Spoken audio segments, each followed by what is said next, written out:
osaühingu Deskis esindaja Pille Kaas, palun. Tere!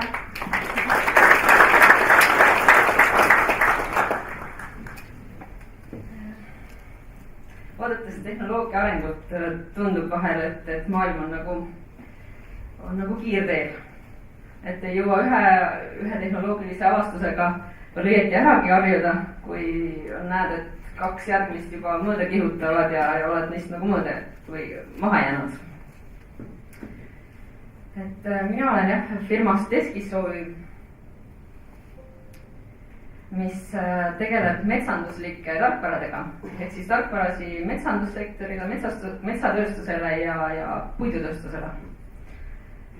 Nii telefonidesse, arvutitesse, harvesteridesse, internetti. Ja omal moel selle viimase 7 aasta jooksul ma usun, et me oleme vähemasti kaudselt omajagu andnud kaasa Eesti erametsanduse arengusse.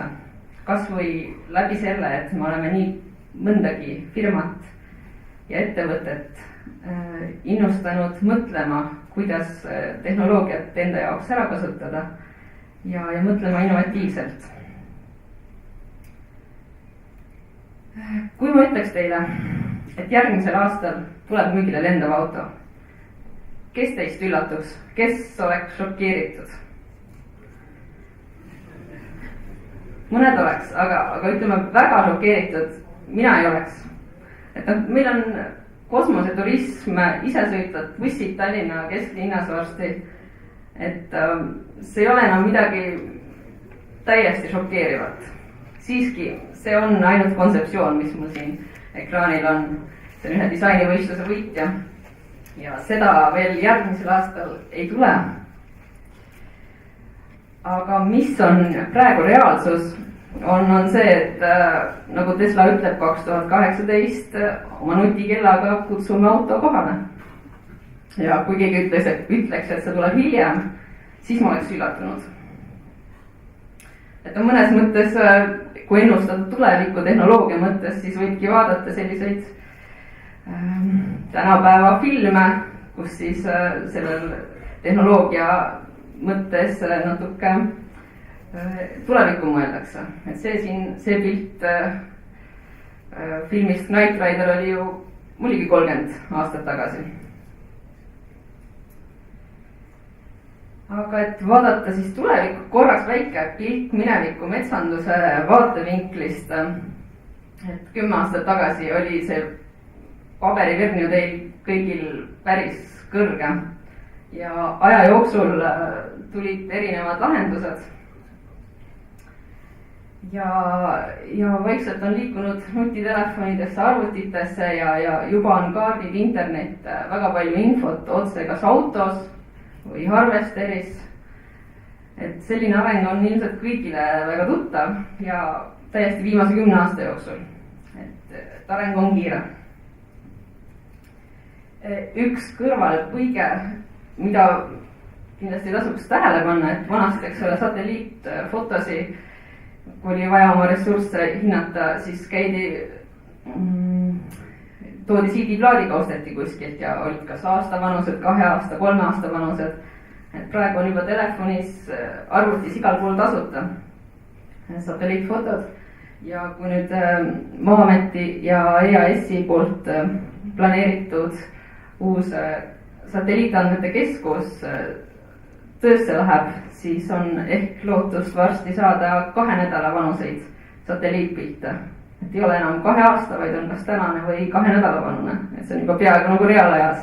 Ja ma usun, et kõigil meil on selle vastu mingil hetkel huvi. Et pange tähele seda. Innovatsioonist üldiselt nii palju, et eks selline astmeline või evolutsiooniline innovatsioon on kogu aeg püüdlemine millegi parendamisele. Sammhaaval ükskõik, kas siis sammud on väiksemad, suuremad. Ja me teeme seda alati kogu aeg niikuinii, iga spetsialist.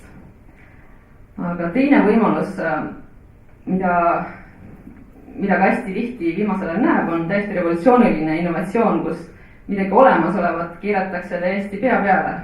või mingi täiesti uus vaatenurk ja tihti tuleb see, ütleme, kas lapse suust või täiesti sellisest kõrvaltvaatajast, mõnest teisest tegevusvaldkonnast. ja ma toon mõned näited, et 2015. aastal suurim kaubandusfirma ei oma kaupa. Kas te teate, mis see on? Jah, Alibaba, Amazon on teine samasugune. Suurim meediakanal ei tooda sisu. Facebook. Suurim taksofirma ei oma taksosid. Uber. Eestis on Taxify sarnane. Ja suurim majutusettevõte ei oma ise kinnisvara. Te seda teate? Et Airbnb, et tõesti Booking.com-i asemel kasutatakse seda aina enam. Igaüks saab oma sohva või suvila mõneks nädalaks välja rentida. Et kui me nüüd mõtleme seda sama mõtet metsanduse peale, et kas me saame mingil hetkel või praegu öelda, et suurim metsandusfirma ei oma metsa. Et kindlasti igaüks leiab siin paralleele. Ükskõik siis kas metsaühistud või fondide haldus ja nii edasi. Et see on üks trend, mis praegu kindlasti on ja mida tasub mõelda vahel. Aga ma toon esile mõned trendid, mida me ise arvame, et kindlasti lähiajal edasi arenevad. Ja neid tasub samuti tähele panna. Elektrimootorid ja hübriidmootorid. Teine on rentimine.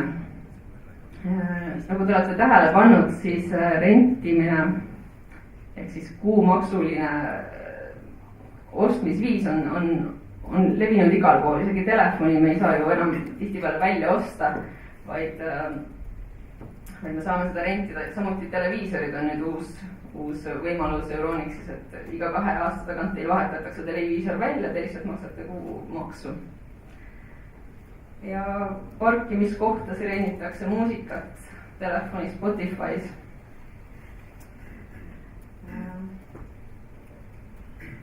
Automaatne andmetöötlus on kindlasti asi, mis on kõige olulisem absoluutselt igas tegevusvaldkonnas. Ehk siis arvutuste automatiseerimine. Mobiilsed seadmed, mis tegid ju hiljuti läbi täiesti hüppelise eksponentsiaalse hüppe. Samuti kõik asjad lähevad internetti aina rohkem. Andmete jagamine, andmete kogumine, andmevahetus. Et võib ennustada, et ütleme see kuumaksuline asi, tasustamine või tasumine võib asenduda mingil hetkel andmehulkade põhise maksustamisega päris mitmetel teemadel valdkondades. Ja igasugune innovatsioon mingis valdkonnas toob esile uued innovatsioonid järgmistes valdkondades, et kui võetakse mingi uus